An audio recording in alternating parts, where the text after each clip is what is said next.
Hello everyone, welcome back to my channel. Today I'm sharing just one stamp set. This stamp set is from Altenew. It's called Beautiful Day, and I wanted to show you, if you are only using one stamp set, how much you can get out of a stamp set. Here are a few cards that I've already created with this stamp set. I think this stamp set is fantastic for using all on its own, for getting different card looks, because it's a layering set. You have different stamps in there. You have some solid shadow backgrounds. You have some more detailed stamps. And the flowers and leaves are layerable, which means you can stamp different inks over them to get looks that I've created here. And you have the little outlines. So you have a lot of different options with these stamp sets. I'm using the outline of the flower today. I'm going to emboss it on some of this Aqua Pigment paper and do a little bit of watercoloring with my Zig Clean Color Reel brushes. And I wanted to show you how I do that. Now, I know we have a ton of stamps in our stash. We like to mix and match them, which is really fun. But it's kind of hard when you're on a budget or you just don't have a lot of supplies. If you want to take one stamp set and just create with one stamp set, it is totally fine. It is totally possible. I like to use stamp sets like Altenew here that have a lot of different variety of stamps, the outlines, the shadows, the layering, because just one stamp set, you can get a lot of use out of it. So that's kind of what I'm trying to show you here today. So I've taken that little outline of this flower and I'm embossing it in some Gilded Brutus Monroe gold embossing powder. I've also gone ahead and stamped out some of those leaf outlines too. And I really like embossing for watercoloring and using liquid mediums, because that raised edge of that embossed image will kind of keep your color in and help you stay in the lines a little bit better. And using my zigs as well is going to make it really a lot easier to kind of color and get some more control with my watercolors. So here are my Zig watercolor brushes. I just absolutely love them. And I like working on this Aqua Pigment paper. I feel like I get great results every time when I'm using it. So this is my go-to watercolor paper, which this is actually my last piece, so I need to go order some more. But as you can see, I'm just putting down my first color. I'm starting with my lightest color, and then I'm taking my water brush and just blending it out. I put down my color in the areas where it would be the darkest, where I would have my shadows, and then I'm blending it out, and it's going to be a little bit lighter on the edges of those petals to kind of create sort of a highlight look. Now, after I get my first color down and blend it out, I am going to come in with a darker color of pink and add a little bit more shadows. I think adding a little bit more contrast, even though I really like the light colors, that contrast helps really define the shadows and the highlights. So I am not an expert at watercoloring and coloring in general, but I am learning on my own that adding a little bit more contrast really helps make your image pop. So I'm just taking a little bit more of that darker pink, a darker shade, and just adding little bits right around where it would be darkest. And I'm also going ahead and blending that out again with my water brush. Now, I'm not even adding any more color on those folded petals where it's kind of curled over. I think those look fantastic, having a lot more highlight on them. So I'm not even adding more color to them than I did with my light color. And I just really like the way that this watercolor spreads on this aqua paper, and I'm leaving a few harsh edges that you can kind of see to kind of make it look a little bit more watercolored. So I really like that control I get with these Zig brushes. So after I had my color on my flower, I am going in with my green, and I'm doing it exactly the same way I did my flower. I'm adding my lightest color, spreading that out, and I'm coming back in with a little bit more of that darker color, and I'm going to blend that out as well. So it's a really simple way to get that watercolored look, and I feel like it's a simple coloring that anyone can do. So I just really encourage you to play around with what you have and just have fun with it.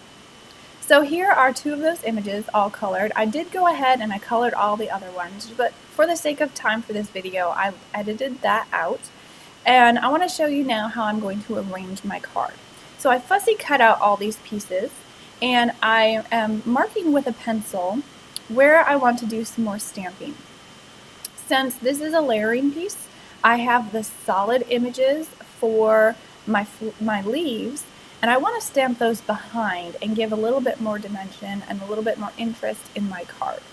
So I marked with a pencil where I want to put those leaves after I kind of, in my head, laid out my flowers and the other pieces that I fussy cut.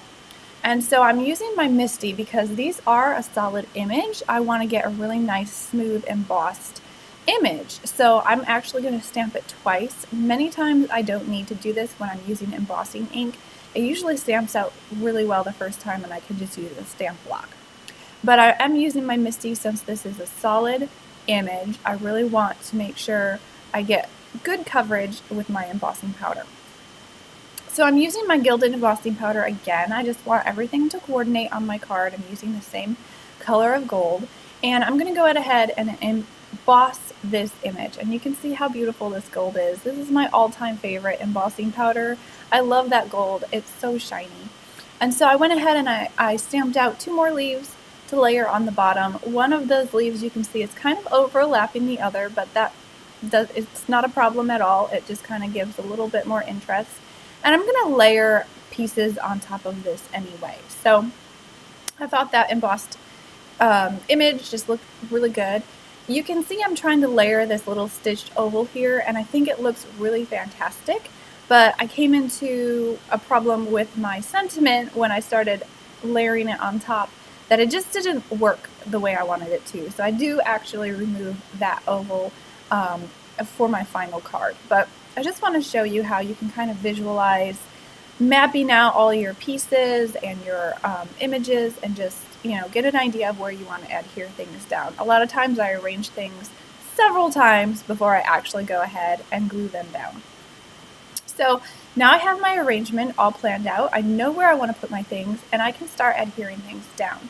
Now I'm going to be using some foam adhesive as well as some liquid adhesive because I want to add dimension to these flowers and really make them pop up and make them stand out. So I'm going to put some foam behind my flowers, and I'm just layering them here. I do not have that front piece adhered down to my card base yet, but I do have it layered on top of my card base so I can kind of visualize. Because a few of those pieces are going to be hanging off, I wanted to make sure that they would still fit on the actual card even though they're hanging off that front panel. Now I'm layering my flowers on. You can see I'm taking off one of those foam pieces because I'm layering it over the other flower. And so I want the foam on the edges that is hanging off the other flower, and I want the liquid adhesive on the flower that it's layered over. I hope that makes sense, but that's just a way that you can kind of layer pieces that you're popping up on foam tape to account for that difference in height. Now I'm going to be just layering my leaves in behind my flowers using some of my Gina K Connect glue. And I'm just going to tuck it in behind my flowers, layer it over those solid gold embossed leaves. And I think it just looks really fantastic. I love all of that gold and the watercoloring. I think it goes together well. I was really tempted to add some splatters because I love splatters, but I also really love this clean look to this card. So I refrained, but I think splatters would also look fantastic. And now I'm adding my sentiments on these little strips that I gold embossed on black cardstock, and I'm going to add them to the front of my card. That's going to pretty much finish this card after I get the sentiment on. I'll let you know my camera did die on me, so I didn't get to film this to the very end, but you will see me arrange my sentiment here. And then to finish my card, which I did not get on camera, I put some Brutus Monroe foam tape behind my front panel, and then I just stuck it onto my card base, so it really popped up that front panel as well. And then I just added a few little flat back pearls, and that finished my card. So I hope this gives you a great look at how you could take one stamp set and get several different looks, several different card designs, and just build a great card. I think these layering stamp sets from Altenew are great if you only have a few stamp sets or you want to get a lot of bang for your buck. They have those layering pieces and so many images that you can build some great cards with. So if you can only get one stamp set, get a layering one that has a lot of variety for the images. That's my tip for the day. Anyway, I hope you enjoyed this card. I enjoyed making it. I think it was so much fun to do the watercoloring and all that gold embossing because gold is my absolute favorite. I will have links down below to all of the items here that I used. Otherwise, I hope you were inspired. If you were, please consider subscribing or hit the bell, comment, like, share, and do all the things, and then we'll be good. So I'll have a few photos here at the end. I hope you enjoyed this. You know, go ahead and experiment with your stamp sets. See how many designs you can get out of one stamp set and just have fun with it. So that's my card for today. Hope you have a great day and have fun creating. Bye!